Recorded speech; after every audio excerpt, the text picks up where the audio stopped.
case the picture up, only thus much. All her particular worth rose to this sum. She stains the time past. An indoor theatre to go with the Globe has been in the planning for really a very long time. But we really started on this particular project in earnest about 2 years ago. And that was when it was conceived as a Jacobean interior rather than a Inigo Jones neoclassical interior. For using candles, there's been really a lot of research to make that possible, particularly discussions with the fire authorities themselves. The first thought was that it might not be possible, but a lot of very clever technology and careful arrangement of the fire escapes and all of that sort of thing meant that candles could be used. And once we had established that, I think there was a lot of thought really about what the effect of the candles would be. Would they burn throughout a show?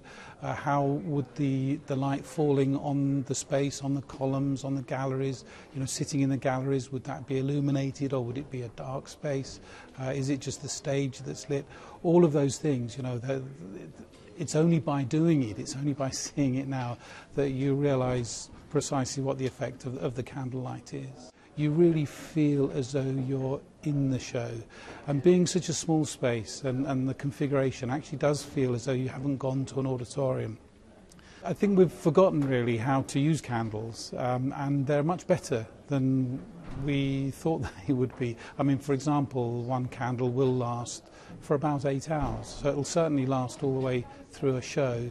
It needs looking after, it needs the wick trimming. If the wick's too long, then it burns too quickly and starts to smoke.